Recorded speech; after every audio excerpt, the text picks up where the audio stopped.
Rajamouli Mahesh Babu movie Varanasi release date April 7, 2027. అయితే ఈ సినిమాలో చినమస్తాదేవి కథను ఎలా చూపించబోతున్నారు అనేది ఇప్పుడు అందరిలో ఉత్కంఠ రేపుతుంది. బాహుబలిని కట్టప్ప ఎందుకు చంపాడు అనేది అప్పుడు ఎంత హైప్ అండ్ పబ్లిసిటీ ఇచ్చిందో, ఇప్పుడు వారణాసి సినిమాలో చినమస్తాదేవి స్టోరీ ఎలా ఉండబోతుంది అనేది కూడా అంతే హైప్ పెంచుతోంది. తాంత్రిక దేవత అయిన చినమస్తాదేవి హిందూ తంత్రశాస్త్రం ప్రకారం అత్యంత శక్తివంతమైన భీకరమైన దేవత. 10 మంది తాంత్రిక దేవతలకు సంబంధించిన దశ మహావిద్యలలో చినమస్తాదేవి 6వ విద్యగా పరిగణించబడుతుంది. ఈమెను ప్రచండ చండిక అని కూడా పిలుస్తారు. ఇంకా చాలా పేర్లు ఉన్నాయి. అయితే చినమస్తాదేవి రూపం వెనుక గొప్ప ఫిలాసఫీ ఉంది. త్యాగానికి, నిస్వార్థానికి, లైంగిక శక్తి నియంత్రణకు, ప్రాణ శక్తికి ప్రతీకగా ఈ అమ్మవారిని కొలుస్తారు. ఈమె తాంత్రిక దేవత కావడంతో సాధారణ భక్తులు నేరుగా పూజించలేరు, పూజించకూడదు అనేది ప్రతీతి. గురువుల సమక్షంలోనే, శిక్షణ పొందిన గురువుల సమక్షంలోనే పూజించాలని కూడా చెబుతా ఉంటారు. ఈ దేవతను తాంత్రిక పద్ధతుల్లో మాత్రమే పూజిస్తారు. చినమస్తాదేవి రూపం చూడగానే ఒక క్షణం భయం వేసే ఆహార్యం కనిపిస్తుంటుంది. ఒక చేతిలో తల, మరో చేతిలో ఆ తలను నరికేసిన కత్తి, మొండెం నుంచి ఎగిసి పడుతున్న 3 రక్తం దారలు, ఆ దారల్లో ఒకటి చేతిలో ఉన్న తల తాగుతుంటే మరో 2 దారలను ఎదురుగా దిగంబరంగా ఉన్న 2 స్త్రీమూర్తులు స్వీకరిస్తుంటారు. ఆమె కాళ్ళ కింద ఒక జంట శృంగారం చేస్తూ కనిపిస్తుంది. ఆ జంటలో స్త్రీమూర్తి పైన ఉండడం దేనికి సంకేతం? అలాగే యజ్ఞోపవేతంగా పాము, మెడలో పుర్రెల దండ, వక్షస్థల భాగంలో తామర పువ్వు. అసలు ఈ ఆహార్యం ఏంటి? ఇలా అనేక ప్రశ్నలు ఉన్నాయి. చినమస్తాదేవికి సంబంధించిన ఈ సందేహాలు, మీకు తెలియని విషయాలు, నిర్ఘాంతపోయే నిజాలు ఈ వీడియోలో పూర్తిగా చెబుతాను. వీడియో చూసే ముందే ఒక లైక్ కొట్టండి. వీలైతే news bowl and journalist Satish channels అయితే సబ్స్క్రైబ్ చేసుకోండి. రోజు ఇలాంటి ఇంట్రెస్టింగ్ వీడియోలను మీకు అందిస్తుంటా. ఒక చారిత్రక నిజం ఏంటంటే చినమస్తాదేవి మరెవరో కాదు, సాక్షాత్తు పార్వతీదేవి స్వరూపమే. ఈ రూపం గురించి బాగా ప్రాచుర్యంలో ఉన్న పురాణ కథ ఏంటంటే, పార్వతీదేవి తన పరిచారకులైన జయ విజయలతో కలిసి మందాకిని నదిలో స్నానానికి వెళ్తుంది. ఆ సమయంలో చెలికత్తెలు జయ విజయ్కి విపరీతంగా ఆకలి వేస్తుంది. ఆకలికి తట్టుకోలేక, అణుచుకోలేక పార్వతీదేవి వైపు చూసి తమ ఆకలి తీర్చమని ప్రాధేయపడతారు. దీంతో అమ్మవారు తన తలనే ఖండించుకుని ఆ రక్త దారాలతో వాళ్ళిద్దరి ఆకలి తీర్చింది. ఆ సంఘటన తర్వాత నుంచే తల ఖండించుకుని చేతితో పట్టుకున్న ఈ దేవతను చినమస్తాదేవి అని, జయ విజయులను డాకిని, వర్ణిని అని చెబుతుంటారు. చిన్న అంటే ఖండించిన లేదంటే నరికిన అనే అర్థం, మస్తా అంటే తల అని అర్థం. అలా చిన్నమస్తాదేవి అంటే తన తలను తానే ఖండించుకున్న దేవత అని అర్థం వస్తుంది. హిందూ పురాణాలు, మార్కండేయ పురాణం, ఆగమ గ్రంథమైన నారద పంచారాత్రంలోనూ చినమస్తాదేవి గురించి ఉంది. 19వ శతాబ్దంలో రామ్ తోషన్ భట్టాచార్య సంకలనం చేసిన ప్రాణతోషిని తంత్ర అనే సంస్కృత గ్రంథంలోనూ ఈ దేవి గురించి చాలా స్పష్టంగా ఉంది. పార్వతీదేవి తన చెలికత్తెల ఆకలి తీర్చడానికి తన తలను తానే నరుక్కుని మొండెం నుంచి పైకి ఎగజిమ్మే రక్తాన్ని వాళ్ళ ఆకలి తీర్చేందుకు 3 దారాలుగా ఇస్తుంది. 2 దారాలను 2 చెలికత్తెలు స్వీకరించగా 3వ దార నేలపై పడితే అది సృష్టినే నాశనం చేసే ప్రమాదం ఉందని పార్వతీదేవి గ్రహిస్తుంది. అందుకే ఆ 3వ దారను తన తెగిన తలతో తానే స్వీకరిస్తుంది. ఈ సంఘటన తర్వాత మళ్ళీ పార్వతీదేవి తన తలను తిరిగి యథాస్థానంలో ఉంచుకుని ఈ చెలికత్తెలిద్దరితో కలిసి హిమాలయాలకు వెళ్ళిపోతుందనేది చారిత్రక గ్రంథాల్లో పొందుపరిచిన సారాంశం. అట్లాగే బౌద్ధ గ్రంథాల్లోనూ చిన్నమస్తాదేవి గురించి ఉంది. కాకపోతే అక్కడ చిన్నముండ వజ్రయోగిని అని ఈ దేవతను పిలుస్తారు, కొలుస్తారు, ఆరాధిస్తారు. బౌద్ధ మతంలో ఉండే ఒక ముఖ్యమైన ఉగ్ర రూప తాంత్రిక దేవత ఈమె. కాకపోతే హిందూ పురాణాలు, బౌద్ధ గ్రంథాల్లో ఉన్న కథ మాత్రం వేరువేరుగా ఉంది. హిందూ పురాణాల్లో పార్వతీదేవి 2 చెలికత్తెలకు ఆకలి తీర్చడానికి తన తల నరుక్కుని చినమస్తాదేవిగా అవతరించిందనేది ఉండగా, బౌద్ధ మత గ్రంథాల ప్రకారం మేకల, కనకల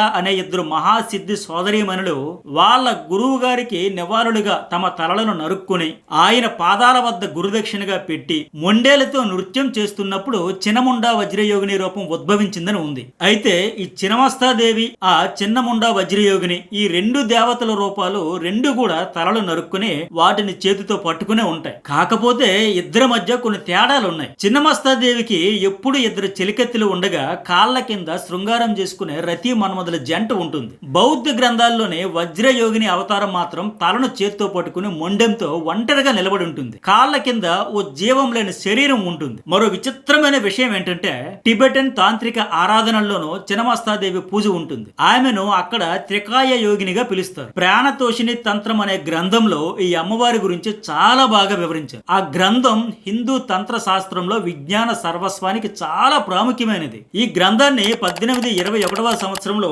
బెంగాల్కి చెందిన పండితుడు రామ్ తోషన్ భట్టాచార్య సంకలనం చేశారు. అంటే అనేక తాంత్రిక సంప్రదాయాలను రహస్యాలను ఒకే చోట చేర్చి సంకలనంగా ముద్రించారు. ఇది సంస్కృత భాషలో ఉంటుంది. ఈ గ్రంథాన్ని అనేక భాగాలుగా విభజించారు. అందులో పరబ్రహ్మ, పరమాత్మ, సృష్టి క్రమం, నక్షత్రాల సృష్టి, పంచభూతాల ఆవిర్భావం వంటి విషయాలు, తాంత్రిక ఆచారాలు, మంత్రాలు, యంత్రాలు, వివిధ రకాల తాంత్రిక కర్మకాండాల నిర్వహణ పద్ధతులు వివరించారు. వీటన్నింటితో పాటు వ్యక్తిగత ఆరోగ్యాన్ని కాపాడుకుంటూనే ఆధ్యాత్మిక సాధన ద్వారా మోక్షాన్ని సాధించడానికి ఈ గ్రంథం మార్గదర్శకంగా పనిచేస్తుంది. ఈ ప్రాణతోషిణి తంత్రం కేవలం ఒక మతపరమైన పుస్తకం మాత్రమే కాకుండా ప్రాచీన భారతదేశంలో శరీరము, మనస్సు, విశ్వానికి మధ్య ఉన్న సంబంధాన్ని వివరించిన ఒక శాస్త్రీయ గ్రంథం.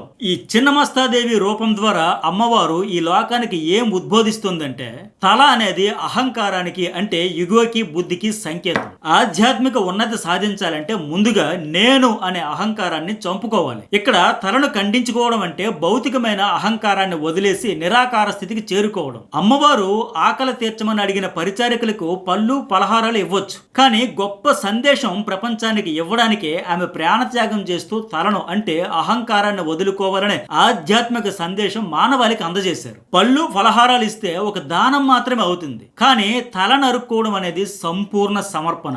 జగన్మాతగా ఈ సృష్టిలో ప్రతి జీవి ఆకలి తీర్చే బాధ్యత తనదే అని అమ్మవారు చెప్పడం, అందుకోసం ఎంత త్యాగానికైనా వెనుకాడను అని చెప్పడం. చిన్నమస్తాదేవి రూపం ఒక యోగ ప్రక్రియకు ప్రతీక. మెడ నుంచి చిమ్మే 3 రక్తధారలు మన శరీరంలోని ఎడ, పింగళ, సుషుమ్న అనే 3 ప్రధాన జీవనాడులను సూచిస్తాయి.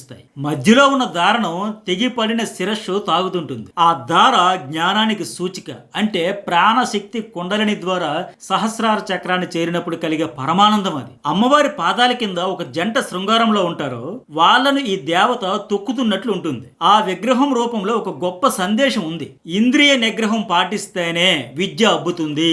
అవి మనలో ఉండే అడ్డు అదుపులేని వాంఛలను సూచిస్తాయి.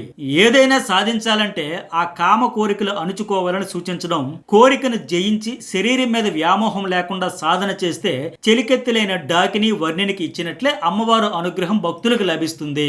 ఇక పాదాల కింద ఉన్న ఇద్దరిలో పురుషుడి కింద, స్త్రీని పైన ఉన్నారు. అంటే సృష్టికి మూల కారణమైన తల్లిది మొదటి స్థానం అని చెప్పడమే. ఇక దిగంబరంగా ఉండడం అనేది ఆమె అనంతమంతా విస్తరించిన దైవ భావన సూచిస్తుంది. మరో అర్థం ఏంటంటే సామాజిక కట్టుబాట్లు, నియమాలకు కట్టుబడేదాన్ని కాదు అని అర్థం. అలాగే మెడలో పురుల దండకు ప్రపంచంలో ప్రతిదీ తనకు తెలుసు అనే అర్థం. ఛాతీ మీద ఉండే తామర పువ్వుకు అర్థం ఏంటంటే సాధారణంగా తామర పువ్వు బురదలో ఉంటుంది, కానీ బురద అంటుకోదు. లోకంలో ఉన్న ప్రజలు కూడా అలాగే కోరికలను, పాపాలను అంటుకోకుండా స్వచ్ఛంగా ఉండాలని సింబాలిక్ గా చెప్పడమే.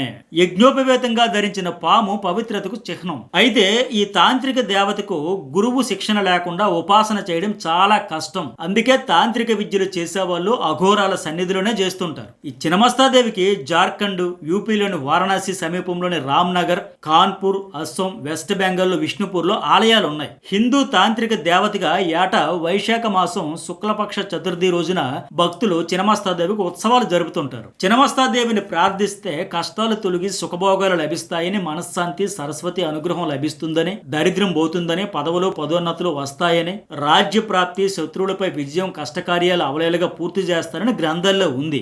దేన్నైనా సాధించే శక్తి వస్తుందని విశ్వసిస్తారు. అయితే ఇక్కడే అసలైన ఫిలాసఫీ ఏంటంటే, నీ వాంఛల కోసం పాపాలు చేస్తున్నావు, ముందు వాటిని జయిస్తే, వాటిపై ఆధిపత్యం సాధిస్తే వీటన్నింటి కోసం పాకులాడడం, ప్రార్థించడం అవసరమే ఉండదని ప్రాణతోషిణి తంత్ర గ్రంథం చెబుతోంది. ఇక్కడ మీరు ఒక విషయాన్ని గమనించారో లేదో, రాజమౌళి వారణాసి మూవీలో ప్రియాంక చోప్రా పాత్రకు మందాకిని పేరు పెట్టారు. పార్వతీదేవి మందాకిని నదిలో స్నానం ఆచరించిన తర్వాతే ఈ చిన్నమస్తాదేవి రూపం ఆవిర్భవిస్తుంది. అలాగే పురాణాల ప్రకారం మందాకిని అనేది శివుడి జటలో ప్రవహించే దేవగంగకు మరొక పేరు. అంటే శివతత్వానికి అత్యంత సమీపమైన, పవిత్రమైన, శక్తివంతమైన సంకేతం. అయితే ఇప్పుడు అసలు ట్విస్ట్ ఏంటంటే, ఇప్పటి వరకు బ్లాక్ బస్టర్లే తప్ప ఫ్లాప్ అనే మాట తెలియని రాజమౌళికి ఈ వారణాసి సినిమా అతిపెద్ద సవాల్గా మారబోతోంది. ఎందుకంటే ఇప్పటికే వివాదాస్పద వేణుస్వామి లాంటి వాళ్ళు వారణాసిలో చిన్నమస్తాదేవిని చూపించడంపై సంచలన వ్యాఖ్యలు చేశారు. ఉగ్ర దేవతలను చూపించేటప్పుడు ఆ ప్రకంపనలు కూడా చాలా తీవ్రంగా ఉంటాయి.